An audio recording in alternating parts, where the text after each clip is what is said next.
Greetings, all!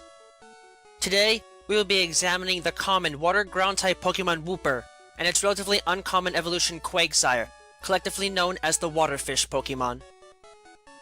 Though they might appear to be rather odd in form and seemingly of little consequence, the members of the Wooper family are fascinating beasts that definitely have more than a few tricks up their sleeve to show. Wooper possess small bodies with tight blue skin that covers their entire form, complemented by a single pair of digitless feet that they use for locomotion and a long semi-bulbous tail.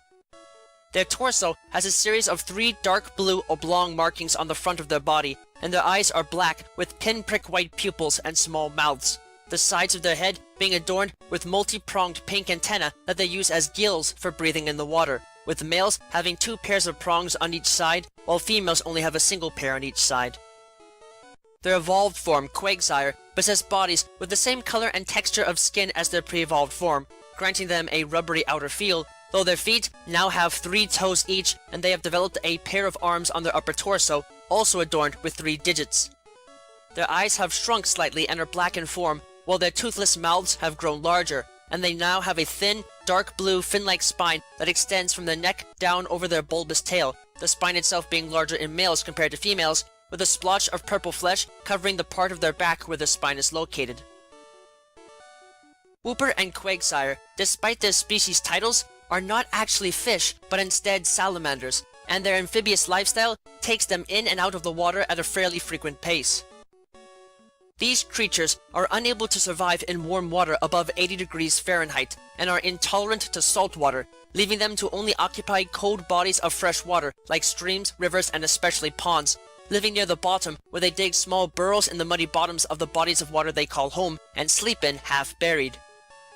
Because these creatures are only found in cold bodies of water, they equally do not appreciate being out when the sun is shining brightly above them, as their skin, though thick, can be dried out rather easily and is thus vulnerable to the effects of intense heat, leading them to be mostly nocturnal in nature. As a result of this, they can be a bit hard to find if one is more of a daylight person, and their elusive nature helps them out a great deal as infants, as their small bodies are quite weak and unable to do much of anything to mount a serious offense against others. The fact that they do not even have arms as Wooper also hinders them somewhat, as they must plod around at a fairly slow pace in order to avoid the danger of falling over, as they have trouble righting themselves if this happens. Thankfully, these creatures are not completely at the mercy of the sun, as they can produce a film on their bodies that not only helps to keep them hydrated, but, combined with their penchant for living in the muddy bottoms of their habitats, additionally grants them the same grounding properties as the ground type, and are in turn assigned as partial ground types. This, combined with their ability to readily absorb water into their bodies to replenish their form, allows Wooper and their evolved form, Quagsire, to have access to the damp and water absorb abilities as base abilities, while those that are slightly more oblivious to the world around them and exceptionally carefree can also have access to Unaware as a hidden ability. As far as their stats go, in the case of Quagsire, these salamanders are not among the strongest of Pokemon and do not have a great deal of power behind them, leaving them fairly weak and below average in most of their base stats for a fully evolved water and ground type Pokemon. The only exception to this is their base HP stat, which is above average for a fully evolved Pokemon of both of their types as a result of their generally hardy natures and thick elastic skin. Even so, these critters can still pull some unique tricks that can make them a bit of a pain to get past in some cases, and thus should not be completely underestimated in a fight. Because their bodies are fairly frail and not built for serious fights, Wooper prefer to stick to a nocturnal lifestyle most of the time, only ever coming onto land to hunt for small insect prey at the shores of the body of water they live in when the sun sets and night falls, as the cooler temperatures help them to survive better outside of the water. As mentioned before, these creatures naturally excrete a thick film around their bodies when out of the water that is gooey to the touch and helps to keep them hydrated at all times. In addition, this film also contains a weak toxin that inflicts a sharp, stinging pain on anyone that comes into direct contact with it without protection. And while the toxin is not strong enough to cause severe damage to those it touches, it is painful, thus making close contact with these creatures outside of the water an unwise choice. This film is able to help these creatures stay on land for entire nights without ever having to dip back into the water. but as soon as the sun starts to rise, they make a dash for their home and bury themselves in the mud, sleeping until the sun sets once again and they can resume their feeding. Thankfully, because these creatures generally sleep most of the day, they do not need to hunt for a lot of prey on account of their limited energy expenditure, allowing them to live fairly calm and complacent lives before they eventually manage to evolve. Quagsire are not quite as active of hunters as their pre-evolved form, and in their case, that's because their sluggish hunting style doesn't require them to be so. Instead of going out of the water as night falls, though still mainly nocturnal, these beasts will simply lay on the bottom of bodies of water, open their mouth wide, and lay there, waiting for some unsuspecting prey item to simply wander inside their mouths, closing it shortly afterwards and swallowing the prey whole.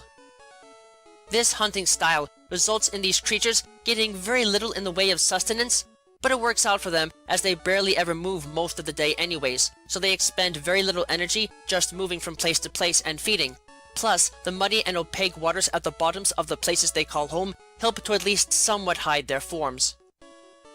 Interestingly, while these creatures don't exhibit any unusual behavior that makes them incredibly special, it is noted that they are seen as somewhat dim-witted and are among the most carefree of Pokemon, gladly bumping into things like rocks and bolt holes without making much of an effort to avoid them, and with seemingly no reaction to the impacts at all, continuing to swim around them as if nothing had ever happened.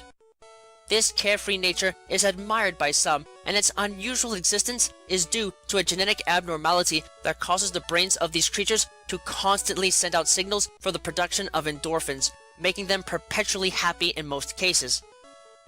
This might make them easy to get along with, but it can also prove to make them equally difficult to work with in a fight, as they will rarely ever show aggression and thus must be played in a more carefree style to match their personality and make the most of what unique powers they do have, such as early access to the Earthquake attack for a fully evolved Pokemon. They might not win any rewards for being the strongest of beasts, but the members of the Wooper family are still fascinating creatures that can definitely make close contact an unwelcome experience, at least in their time as juveniles. They might not seem that threatening or really make much of an attempt to come off as such, but for those that are just looking for a laid-back Pokemon to chill with and have a little fun with, these giant salamanders can more than foot the bill if needed. Just do yourself a favor and try not to rely on them too much for navigation if you need to cross a body of water with them. They might not even so much as flinch if they manage to impact something, but you might not be so lucky if they manage to swim headfirst into a rock or transport of some sort and end up knocking you into the water while they keep swimming along like you were never there in the first place.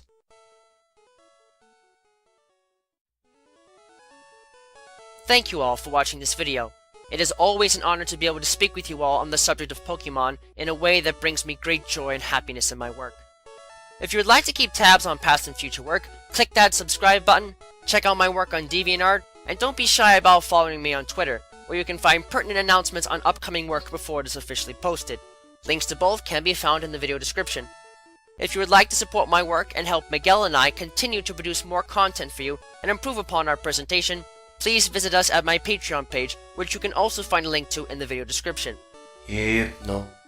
With that, I thank you for watching and I wish you well.